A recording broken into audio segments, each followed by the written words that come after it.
Sudah habis kempen di Melaka.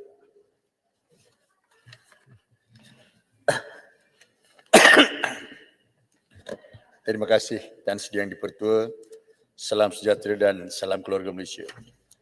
Izinkan saya merakapkan ucapan penghargaan terima kasih kepada Yang Berhormat Menteri Kewangan di atas pembentangan usul dan undang-undang pembekalan tahun 2022 pada 29 Oktober yang lalu.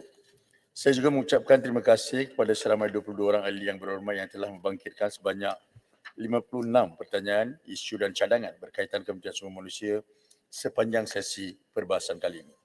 Tan Sri Yang Dipertua, seperti mana yang dibentang bajet tahun 2022 bertemakan keluarga Malaysia makmur sejahtera, terus memberi fokus terhadap memperkukuhkan pemulihan, membina daya tahan dan memacu pembaharuan. Seperti tahun sebelumnya, matlamat bajet 2022 kekal kepada 3 fokus induk, iaitu pertama, rakyat dan sejahtera, yang kedua, perniagaan yang berdaya tahan, dan ketiga, ekonomi yang makmur dan mampan.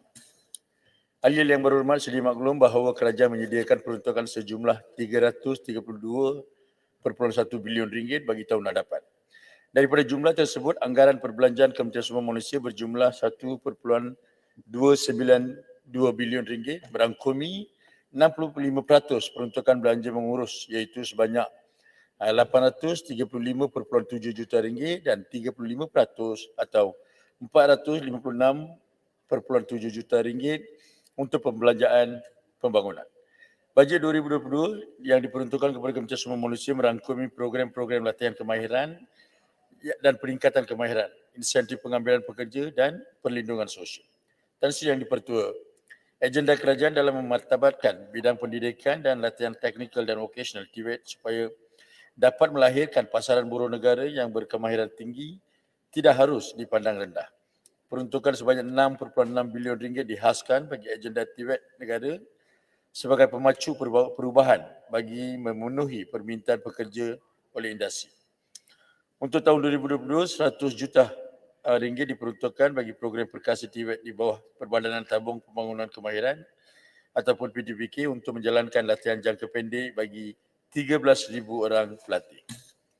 Kerajaan juga terus menyediakan 60 juta ringgit bagi program skim latihan dual nasional di bawah Jabatan Pembangunan Kemahiran JPK yang akan melibatkan 10,000 perantis. Perantis ini boleh terdiri daripada golongan penganggur, lepasan sekolah dan golongan pekerja yang berhasrat untuk meningkatkan kemahiran kerjaya selain penyedia Yang Berhormat Menteri, sesi latihan awal dan swasta serta penyedia latihan praktikal terdiri daripada industri atau syarikat. Menteri, sikit saja.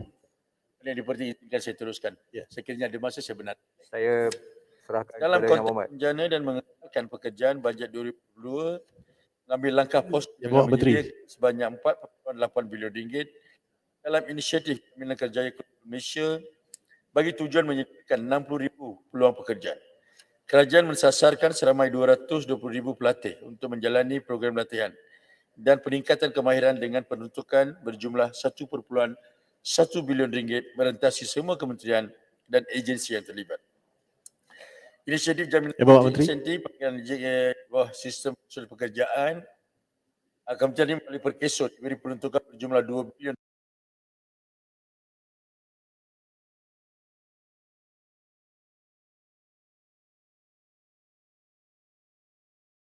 ringgit yang akan memanfaatkan seramai 300,000 pencari kerja. Buat masa kini, pihak perkesut sedang dalam fasa terakhir bagi memperhalusi proses permohonan bagi majikan yang ingin memanfaatkan insentif pengambilan ini. Majikan yang memberi pekerjaan kepada keluarga Malaysia yang tidak aktif bekerja akan diberi insentif sebanyak 20% daripada gaji bulanan bagi tempoh 6 bulan pertama dan diikuti 30% daripada gaji bulanan pada 6 bulan berikutnya tertakluk kepada pekerjaan bergaji 1,500 ke atas. Berhormat Menteri. Di samping itu, insentif juga akan diberi kepada majikan yang memberi pekerjaan kepada golongan tumpuan seperti orang kurang upaya, orang asli dan banduan sebanyak 30% daripada gaji bulanan bagi tempoh 6 bulan pertama diikuti 40% daripada gaji bulanan untuk 6 bulan seterusnya bagi pekerjaan yang bergaji 1,200 ke atas. Bagi menggalakkan wanita kembali bekerja terutama ibu tunggal dan suri rumah, kerajaan juga akan memberi insentif kepada majikan yang menggaji golongan wanita yang tidak bekerja lebih dari setahun.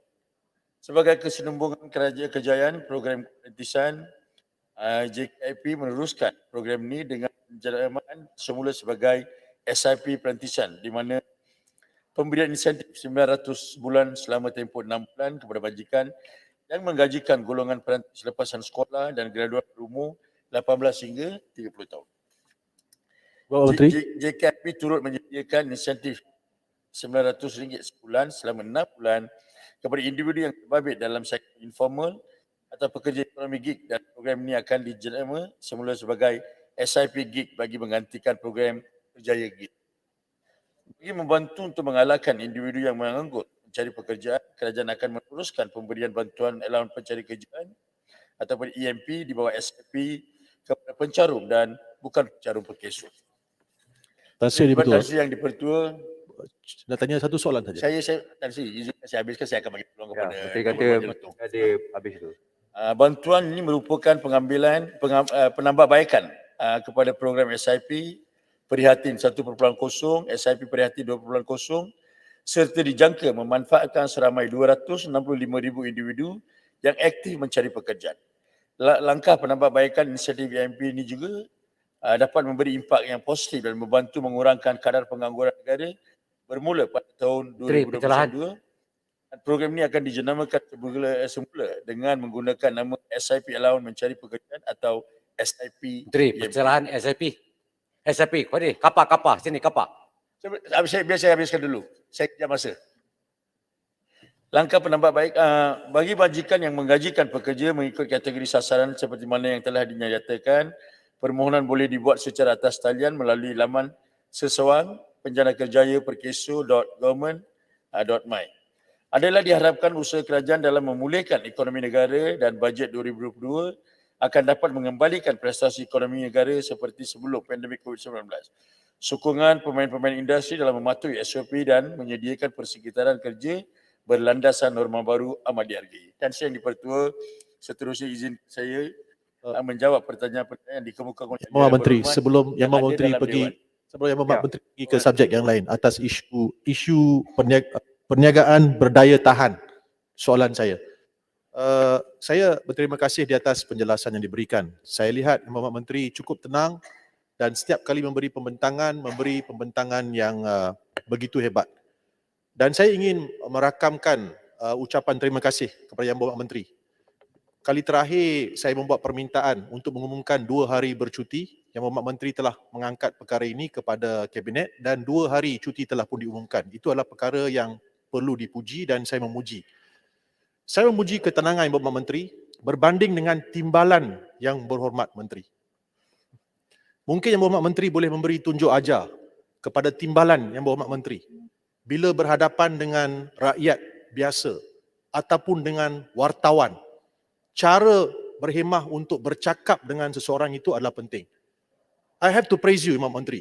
Yang Berhormat Menteri mempunyai kaliber untuk bagaimanapun cara persoalan yang dilontarkan, Yang Berhormat Menteri telah memberi penjelasan yang cukup hebat dan saya berterima kasih. Soalan bajet. Soalan kedua saya adalah, dengan pengumuman larangan kedai-kedai berjudi, ramai akan hilang kerja. Ramai yang akan hilang kerja. Kalau perkara ini juga berlaku di Genting Highlands, bayangkan ramai juga yang akan hilang kerja di sana. Pekerja-pekerja yang hilang kerja ini akan mencari kerjaan. Semua akan menganggur. Apakah Yang Berhormat Menteri sedar tentang perkara yang sedang dilakukan oleh timbalan Yang Berhormat Menteri? Adakah perkara ini akan mempunyai kesan yang begitu serius? Ramai yang beragama Islam, yang tidak beragama Islam bekerja di semua tempat-tempat begini. So saya mohon penjelasan, pencerahan daripada Yang Berhormat Menteri tentang perkara-perkara ini. Terima kasih. Jelutong pun tenang hari ni. Jelutong pun tenang hari ni. Saya ambil maklum pandangan Menteri, Yang SIP, Berhormat Menteri. Jelutong. Ada Saya juga berpendapat ini secara peribadi. Saya juga berpendapat ada juga orang akan kehilangan peluang-peluang kerjaan. Yang kedua, Tuan Yang Dipertua. Ya. Kita sedia, Jelutong please. Tuan Yang Dipertua, sebelum ini kita ada pengalaman. Apabila kedai Samsu diharamkan, peniaga-peniaga Samsu haram telah bertambah. Begitu juga apabila dia punya, mungkin apabila kita tutup kedai-kedai judi berlesen, bukan saja orang-orang akan hilang peluang pekerjaan, tempat-tempat judi haram akan dimunculkan secara haram. Ini kita kena mengawasi keadaan demi kebaikan negara. Tuan Yang Yang Berhormat nak Berhormat, bagi Tri. Yang Berhormat nak Yang bagi Berhormat, laluan. SIP. Yang Berhormat laluan nak bagi laluan pada kapal atau proporsional? Isu SIP. Okey. dah isu pekerjaan. Proporsional Saya nak minta kapal. isu pekerjaan Tolong. sikit je. Tan Sri Speaker Yang Budiman. Proporsional kapal Yang Berhormat tak benarkan. Tolong. Ya. Mikrofon. kadang-kadang saya akan bagi peluang. Yes. Duduk dulu. Terima kasih. Seramai Saya 6 nak orang minta. ahli Tapi nak berhormat, habiskan dulu. YB Pattingson, YB Muar, YB Ban, YB Kemaman, YB Ipoh Barat dan YB Kapar telah membangkitkan isu berkaitan pelaksanaan gaji minimum. Tan Sri Yang Dipertua mengikut Akta Majlis Perundingan Gaji Negara SIP tak selepas dah. SIP belum habis lagi ni. Yang Berhormat. SIP. Yang Berhormat. Ada lagi, tunggu. Mengikut Akta Majlis Perundingan Gaji Negara 2011, Akta 732, perintah gaji minimum hendaklah dikaji semula sekurang-kurangnya sekali dalam setiap bulan 20 tahun. PGM 2020 berkuat kuasa pada 1 Februari 2020, maka kajian semula perlu dilaksanakan dalam tempoh 2 tahun daripada tarikh kuat kuasa perintah tersebut. Seperti mana ahli yang berhormat sedia maklum, kerangka kenaikan kadar upah tidak dibentang dalam pembentangan bajet 2022 baru-baru ini. Ini kerana Kementerian Sumber Manusia melalui Majlis Perundingan Gaji Negara masih dalam peringkat akhir penyediaan laporan kajian semula perintah gaji minimum PGM 2020. Dalam kajian ini, Jawatan Kuasa Teknikal Perundingan Gaji Negara telah mengadakan perundingan awam dan sesi libat urus yang melibatkan wakil-wakil majikan, pertubuhan majikan, wakil pekerja, kesatuan kerja dan orang awam bagi mendapatkan input tentang impak pelaksanaan gaji minimum ke atas sosioekonomi negara. JTPGN telah pun selesai menjalankan kajian impak dan kajian semula PGM 2020 dan JTPM akan membentang hasil dapatan kajian ini dengan membuat syur tentang kadar dan liputan gaji minimum kepada majlis pada 18 November 2021. Menteri, gaji Majlis minimum. Gaji Negara sentiasa menggunakan pendekatan seimbang, balance approach dengan mengambil kira kepentingan pihak majikan, pekerja dan kerajaan sebelum mengemukakan syur untuk pertimbangan dan persetujuan pekerjaan. Tan Sri Yang Dipertua, Kementerian mengambil maklum cadangan kadar gaji minimum baru ditetapkan kepada 1,500 sebulan seperti yang dicadangkan oleh Yang Berhormat Muar dan Yang Berhormat Bahan. Berhubung perkara ini, peningkatan gaji minimum sewajarnya dilaksanakan secara berperingkat agar tidak memberi tekanan dan membebankan majikan serta menjejaskan operasi syarikat, terutama industri mikro kecil dan sederhana. Selain boleh mendedahkan pekerja kepada risiko kehilangan peluang pekerjaan.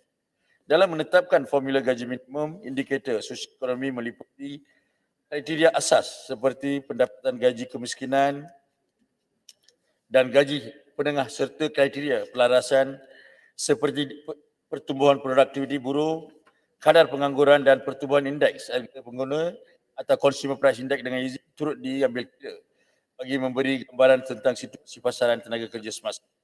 Yang Berhormat. Dua indikator yang digunakan dalam kriteria asas iaitu PGK dan gaji penengah adalah indikator yang menentukan keperluan asas pekerja serta keluarga pekerja dan mengukur keupayaan majikan membayar gaji. Bro, ini gaji minimum ni. Bagi kriteria pelarasan, CPM menggambarkan perubahan kepada kos sara hidup, manakala pertumbuhan produktiviti buruh digunakan sebagai indikator yang mana gaji wajar ditingkatkan selaras dengan peningkatan produktiviti. Selain itu, kadar pengangguran sebenar turut diambil kira sebagai satu kawalan supaya peningkatan gaji tidak mengakibatkan peningkatan kadar pengangguran. Seperti yang saya telah jelaskan sebelum ini, Majlis Perundingan Gaji Negara sentiasa menggunakan pendekatan seimbang, balance approach dengan mengambil kira kepentingan pihak majikan, pekerja dan kerajaan. Boleh sambung 2.5, Babi? Setuju Tuan Yang Atau nak habiskan Berhormat. isu ni? Jawab soalan lah. Baru ada interaksi. sambung 2.5. 2.5. Terima kasih. Kita sambung 2.5 ya. Ada masa lah, jangan. Yang Berhormat semua, masa oleh kerana baca-baca masa lepas tu dah lari. pukul 1, saya tangguhkan sehingga pukul 2.30 petang ini. Terima kasih. Assalamualaikum warahmatullahi wabarakatuh. Salam sejahtera.